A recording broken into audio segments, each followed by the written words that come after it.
call me Petty Krueger. This is Donald Trump's Nightmare on L Street. It's only Tuesday. Leave it to a genius businessman to run us on purpose into the worst April since the Great Depression. I guess treating the American economy like a condo fire sale is a bad idea. Layoffs are continuing in Pennsylvania, Virginia, and Maryland, and tourism dollars to the entire country are just gone. Regional manufacturing orders in New York have hit the lowest level in recorded history. I thought this was supposed to bring manufacturing back. And all your donors are a little mad. What do you think is going to happen in 2026 if all of your donors don't do the donating? Your administration is leakier than a broken bucket, and it's coming out that the only reason you rolled back the tariffs is because Peter Navarro went to the bathroom, and the rest of your economic advisors got the chance to come into your office and be like, hey, this is going to be a disaster. No amount of built-in America commercials is going to save Ford. Are you trying to make layoffs only happen in swing states? I'm just asking. You promised to end the war between Russia and Ukraine on day one, and it looks like you're just rolling over like a dog. I'm just saying, the last American to talk to Zelensky was probably J.D. Vance. And look what he just did to the Pope. Maybe he's the one who killed your deal. Your DUI hire sent some more secret war plans over Signal to his family members. And somebody leaked to NPR that you were already looking to replace him, which you immediately denied. But that's not stopping Republicans from saying, maybe you should though. Like, seriously, look at this guy. Kennedy, the Republican from Louisiana, is calling the way that you've dealt with the Kilmar Abrego Garcia case a screw-up. Of course, that guy's nose is so far up your butt, I don't know if you could hear him when he said it. You've been threatening Harvard for like 2 weeks, and they stood up to you for about 3 seconds, and you crumpled. It's like watching a slinky go down the stairs. Bloop, bloop, bloop, bloop, bloop. And now they're suing you. Oh wait, I want to go back to this one. I just like it so much. Oh no, wait, it was a mistake. I'm sorry. Supreme Court woke up in the middle of the night to tell you to stop deporting people under the Alien Enemies Act, and these people are old, so... Oh, and another judge told you that you can't use passport applications as a way to discriminate against transgender citizens.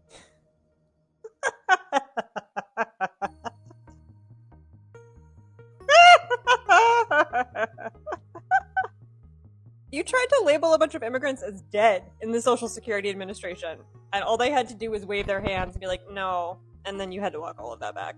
Your own intelligence agencies are releasing reports that completely contradict your own deportation policies.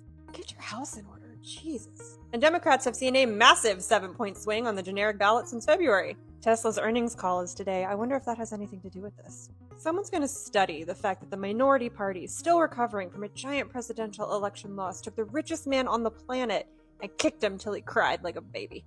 Oh yeah, he's getting sued. For fraud. And they will not be launching their more affordable Model Y. It's okay, babe. You don't have to watch Elon's earnings call. We'll watch it for you. Out. Did y'all hear what Maine's farmers did last week? Suffice it to say, they are pissed and they are not taking what the Trump regime is doing lying down. Here's a little clip from in front of the Maine State House in Augusta, Maine on April 16th.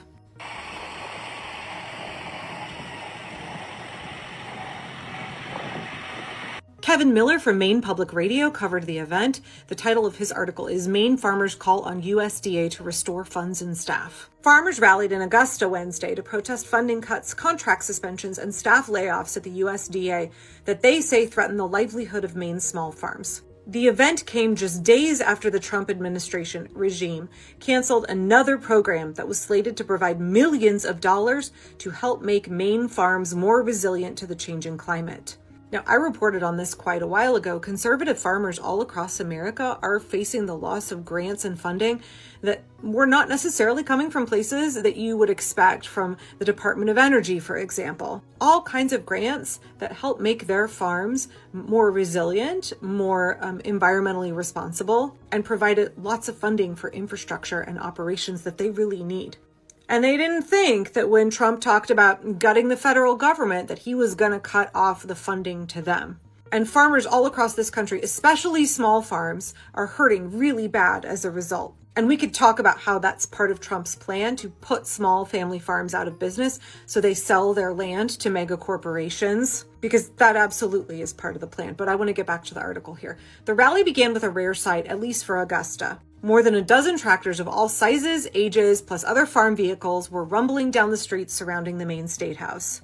Rally-goers then gathered outside of the building to hear from farmers upset about the recent changes as part of President Trump's cost-cutting and reprioritizing. We don't need to add more reasons why farmers don't make it, said Seth Yentes of North Branch Farm, an organic beef and produce operation in Monroe. Our government needs to stop supporting billionaires and start supporting farmers. The event was led by the Maine Organic Farmers and Gardeners Association. MOFGA Executive Director Sarah Alexander said Maine has lost $4 million to purchase food from local farms for schools and for food banks. I talked about this at length when this story broke several weeks ago, but a lot of my work is around resilient local food economies, and I was absolutely devastated when Trump cut off funding for programs that took our tax dollars and used it to buy food from local folks right in our community, small family farms. Take that produce, take that food to the schools and cook the meals, local, nutritious, healthy, organic meals fed to America's school children. We need more of those kinds of programs. That is the kind of stuff our tax dollars should be funding. If we have hungry children who need to be fed, and that is an obligation that we have as a society, why not use those taxpayer dollars and support small family farms and give those kids a rich, varied, nutritious diet? And those programs are just like a tiny, tiny little drop in the federal budget. But what a huge impact it had in the lives of small family farms and of hungry school children. Those have all been cut so that more money can go straight into the pockets of Elon Musk. More of our taxpayer money. Our taxpayer money. That is our money. It is meant to serve the public good. And now it is all going to billionaires. Okay, back to the article. Alexander also said the Trump regime is holding up to $12 million worth of contracts that have already been approved by the USDA's Natural Resources Conservation Service. The cuts to USDA staff in every Maine county have been at least 20% of the workforce, Alexander said, eliciting boos from the crowd. This is not okay. Some funding was frozen, but later released, and other contracts appear to have been paused, but they're not yet officially canceled. But earlier this week, the USDA did cancel a grant program to encourage more climate-friendly farming techniques. God forbid we make our farms more resilient.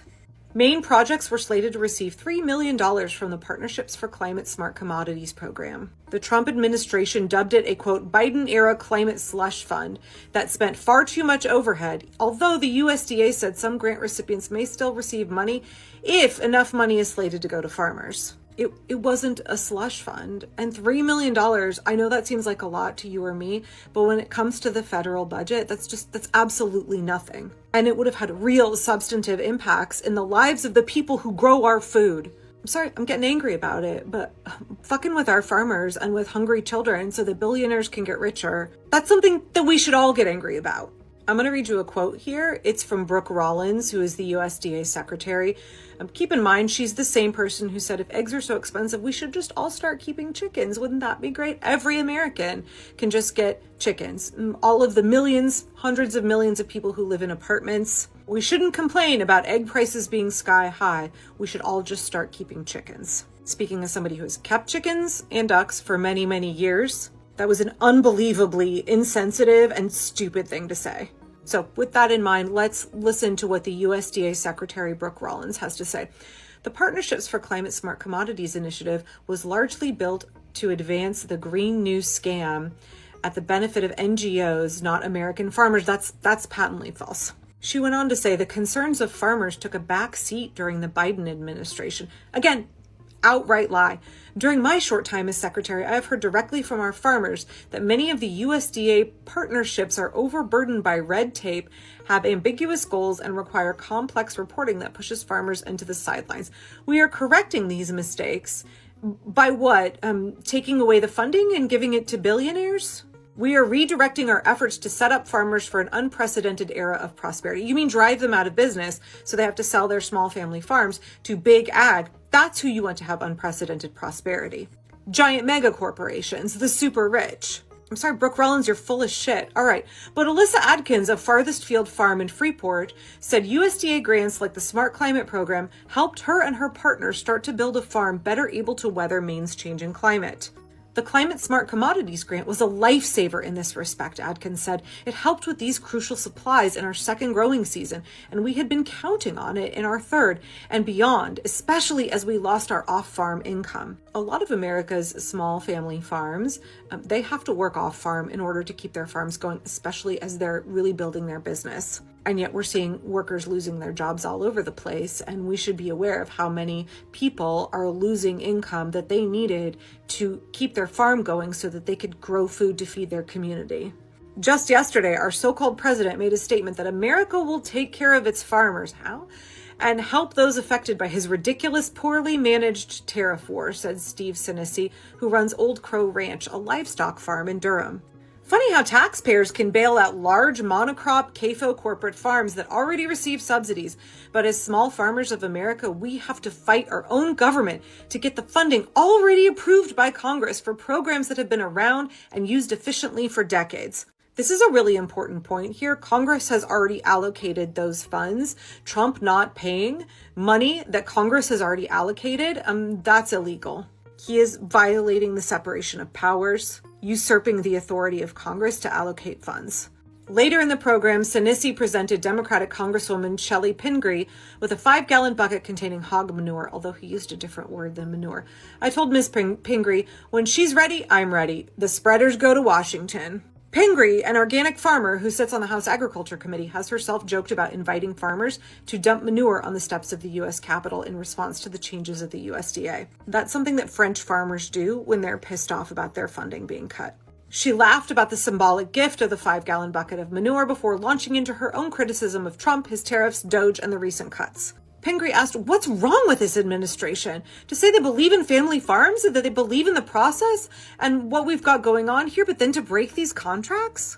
The other 3 members of Maine's congressional delegation, Democratic Rep. Jared Golden, although he doesn't know how to hold the line and repeatedly votes with Republicans, Republican Senator Susan Collins, who acts like a moderate and that she's unhappy with the things Trump is doing, but then she votes in line with all of his reprehensible policies, and Independent Senator Angus King, have all criticized cuts to the USDA programs in Maine.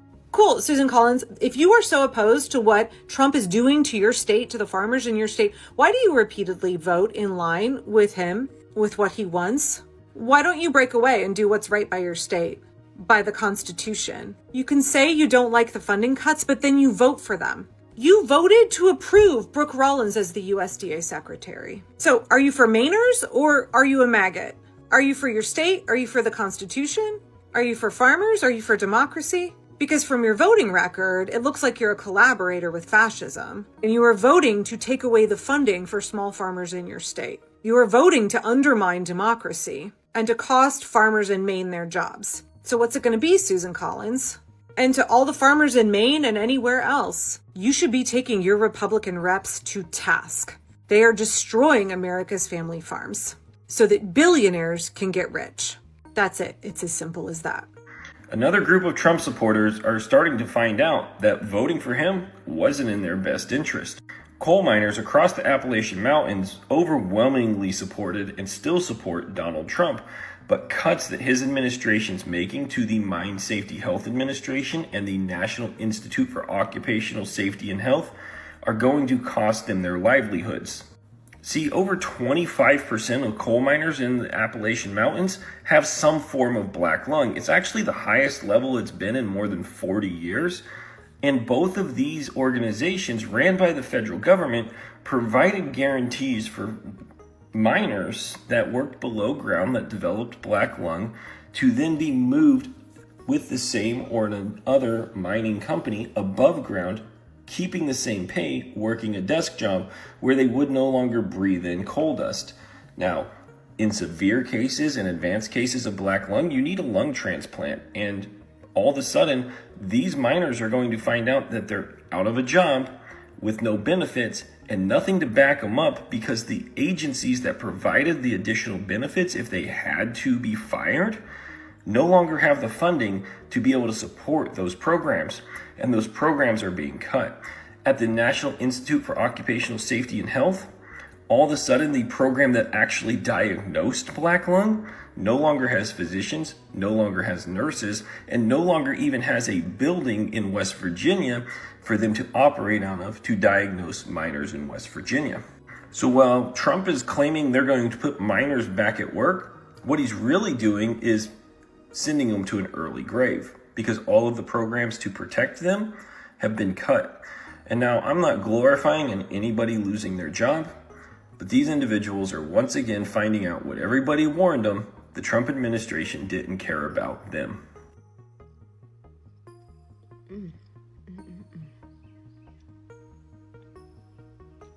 3 times he voted for him? That's crazy. Tried to tell him. I know they wish that I know he wished he had voted for Kamala. He lost $150,000 since January. Ooh.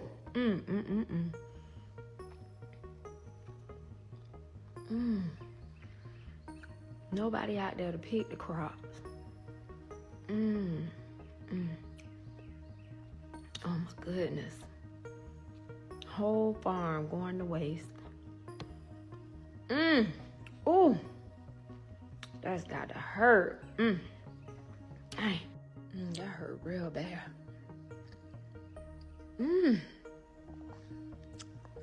About to be a long couple of years. Ooh.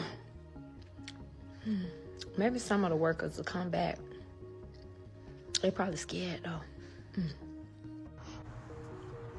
I'm going to say this for the FAFO because I don't care about the find out phase. This is about speaking up for women. For those of you that have lost your jobs or have to pay more for goods or services, collecting unemployment, maybe your Social Security is late because of what you voted for, I don't care. That doesn't bother me. That's up to you. What I care about is the fact that you didn't see sexually assaulting a woman as a red line. You are disgusting. You are morally repugnant. I have people in my life that were crying on the phone with me, women that were victims, knowing that people like you didn't care how he treated women, that he cheated on his wives, that he left his 3rd failed marriage at home with her 2-week-old son while she's recovering from childbirth, to bang a porn star in Las Vegas. You didn't care that he called women Pocahontas, called them fat, called them ugly. You didn't care that he nominated Pete Hegseth, who cheated on all of his wives and had children out of wedlock. You didn't care that he nominated Matt Gaetz, who had sex with minors. And you didn't care that Wormbrain was put up there, who had so many affairs on his first wife that the trauma that it caused her emotionally caused her to take her own life. But Paul, the price of an egg. You hoard yourself out for $1. Would you have voted for him if he had done that to your mom or your aunt or your sister or you? Oh, that would be different. Oh, but if it happens to somebody else, somehow that's okay. Because, I'm a single issue voter. All I care about is my damn self. And that's the problem, and that's what you don't see. If you think somebody like my family member or myself are just going to break bread with you and say, hey, we have a difference of opinion. No, we don't have a difference of opinion. What he did was morally reprehensible, and it is unforgivable. You normalized misogyny and sexism and the mistreatment of women in this country. And it's damn time that we took a stand as men and stood up for the women in this country and stopped putting up with this bullshit. Enough is enough. Have you ever thought why in 250 years, while 50% of our country are comprised of women, why we've never had a woman president? Oh, you just want the most qualified yeah, it's always a man. Because it's full of misogyny and sexism. But you can't even admit that. It has to be the men in this country standing up and drawing a line in the sand. I'm not going to find common ground with people that accepted that. It is disgusting. If you want me to break bread with you, knowing that you thought that that was okay, the mistreatment of women, you have another thing coming to you. The time of you just agreeing to disagree and voting against people's best interests, that ship has sailed. That is done. You drew your line in the sand and you said, I only care about myself. Then go worry about yourself. Don't come asking other people to care about you when you lose your job, when the tariffs go up, when you don't get your Social Security check, when your Medicare gets cut, because this is what you wanted. You only cared about yourself now, but you want everybody to care about you now. Maybe if you would have cared about everybody when you voted, you would be in a different situation. Something to think about. I need all the farmers for Trump to come to the front of the class, because I hear you're asking the rest of us for money because Donald Trump's tariffs are going to financially ruin you. And what's so funny about that is, didn't Donald Trump and his tariffs bring you to the brink last time? Because he got you into a trade war with China. And now China is basically cutting off corn, soy, all agricultural products, and they're looking to other places like Canada, Brazil, anywhere else they can get agricultural products, and U.S. farmers are the ones left holding the bag. There's a soybean farmer that's been making the rounds here, and he's saying, I voted for Donald Trump 3 times, and I was glad to, and I like his policies, but these tariffs are hurting us, and I need you to stop this, Mr. President. And they're asking us for another bailout, the taxpayers. Another bailout because they decided to vote for Donald Trump for a 3rd time. That's a fuck around and find out, my friends. And I'm not here to help financially support these people. They want to bitch and moan, all these people on the right, about people being on welfare and people needing handouts. And well, farmers, wear those bootstraps that you guys like to talk about all the time. Why don't you find them and pull yourselves up from them? Because we are tired of bailing you out. I understand that if you don't get bailed out and these tariffs ruin you guys, it's going to have a huge impact on the rest of us. But I knew that before the election. I knew that when I was stumping for Kamala Harris and telling people not to vote for Donald Trump. So you're fuck around and find out. I hope it's a little more personal, because you guys decided to continue to vote against your own interest and cut off your nose to spite your face. It's time you sit in it for a minute. So as a Nebraskan, the farmers predominantly voted for the current president. They also voted for Pete Ricketts and Deb Fischer, who aren't doing anything for them.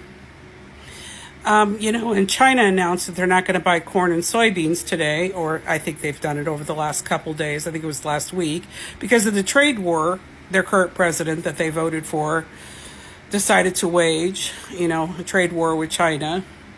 They're not going to buy your goods. And I know that a lot of you have said that you want aid. Well, as a taxpayer who lives in Nebraska, who did vote for the right candidate, I don't think I want my tax dollars going to bail you out. I think you actually should sit in your decisions and feel the effects. You want us to. Every time we vote for a Democrat and you say they're horrible. So at this point in time, I'm going to tell you the same thing you say to me back.